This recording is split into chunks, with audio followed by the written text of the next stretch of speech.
Jeff Evans with Azure Allen, who is a filmmaker, has a student film called One Day on Carver Street.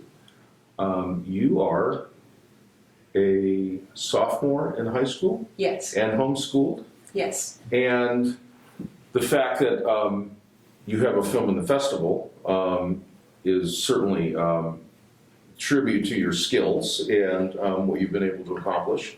How did you happen to get involved in filmmaking at your age? I've been Which sounds condescending. I apologize for that. No, it doesn't. It's not usual. I don't know. I kind of just self-discovered animation by just playing with my camera when I was like about 8, and I would just flip through the photos and make them move, and I was like, wow, I can make animations like this. And then I got my first computer when I was 12, and I started doing animation in the computer. And when I was 14, I started moving on to hand-drawn, and then I was like, wow, I can actually use this to tell stories that mean something and make a difference. And when I made One Day on Carver Street, like I was reading an article about Fitzgerald's Motel and Carver Street, and I was like, I didn't know this story existed, and I lived in Myrtle Beach my whole life. And I feel like people really need to know about this. And because they were debating on whether they were going to tear the building down or not, I was like, maybe if I made this film, I could make them want to save this, and maybe I could save this building with my film. And I hope that helped a little bit, to get more attention from that building and make people care about it. Did they save the building? Well, it's on hold right now. I went to a ceremony that was like, we're tearing down the building, but then everybody got so outraged, and Myrtle Beach was just like, yeah, we're not going to tear it down. We're just going to say we might do something with it, and we're just going to leave it alone. So they sort of tabled the thing and sort of see. I feel like they're going to try and wait for it to die down, and then they're going to try to tear it down. But it's already gotten a lot more press because of this. I think that's absolutely terrific. And my understanding is that the South Carolina Film Commission has some awards that they're showing. They're screening this afternoon. Yes. And you have a film in that group, and weren't actually aware of this. Yeah, until somebody told me. I'm like, oh, I'm here with this film too. Okay. So, where do you want to go next? I mean, are you looking at? I mean, you've sort of almost been to film school in some ways, but are you looking at going to film school somewhere? Or I've never had any instructional training. I'm completely self-taught with this. Is it something you want to do, or? Yeah, I definitely want to do this when I grow up, but I'm also wanting to get into software development for animation, and I'm not sure exactly. I mean, I know I want to go into film, and I might want to go into just film. I might want to go into animation. I always want to stick with animation, though, because it's my passion, and you can just create worlds with it, Now, when one of the big animation studios releases a new film, are you always, the first person in line to see? Not necessarily what the film is? But every film that comes out, I'm probably going to know that it's coming out. Mm-hmm. Because, I follow a lot of pages for animation news and stuff. I mean,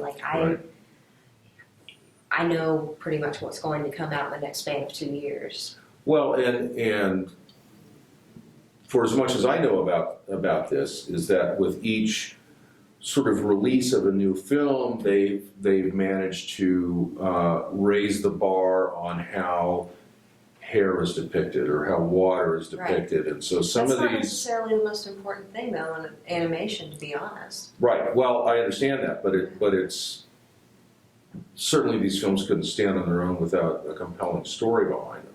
Right. But the look of some of these things keeps pushing it's almost become photorealistic in some ways. Right, and in that way, if we're going to do that, why not just use actors? We need to bring back more hand-drawn animation, which is, in the past 5 years, hand-drawn animation has actually gotten a renaissance. And who's winning them at film festivals? Hand-drawn animations, right. In the animation category. It's almost never 3D winning. In the artist community, hand-drawn animation is more popular. And I feel like when someone sees a cartoon and stuff, they feel almost whisked away by it and stuff. I have a question for you. Yes. the most recent Star Wars movie used an actor that has been dead for 20 years. And so basically they used an animated rendering of this actor. As an animator and certainly a young person who's just sort of getting into filmmaking, yeah, what do you think about that? I think it's incredible. I mean, CG special effects and stuff, like, I mean, people don't think of, you know, Avatar as an animated film, but it is. Right. And I think that that's completely incredible that we can build worlds that look like they're real, but they're actually just animation, you know? Like, it's incredible. I fully support it. You working on something now? I'm working on a few ideas right now. Like, I just finished a film and I'm just releasing it to film festivals. I'm working on a narrative idea. I'm about to do a stop frame project for the first time in a couple years, or probably 4 years at this point, because I moved past that once I got a computer. Right. I'm going to end up doing a documentary for dogs, I think, and dog rescues, because I feel like a lot of people don't really understand the full story of, you know, Right. oh, we'll take it to the pound, it'll get a home, and I want to tell the true story of that.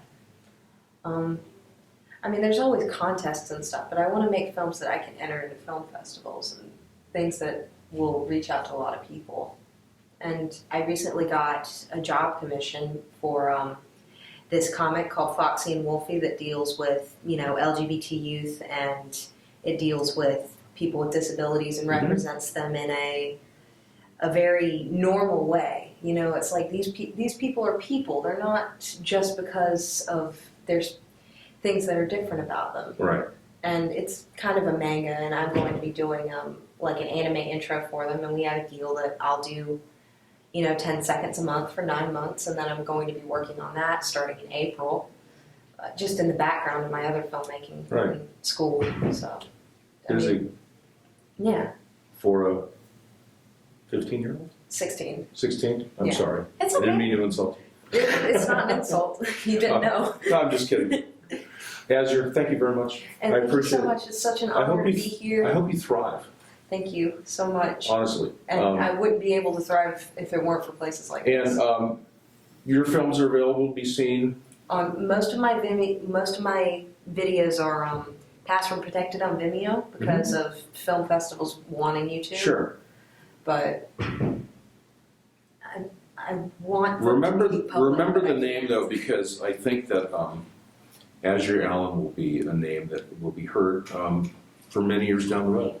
Thank you. And for more information on the Beaufort International Film Festival, go to BeaufortFilmFestival.com. And from Low Country Weekly, you can get more information at lowcountryweekly.com.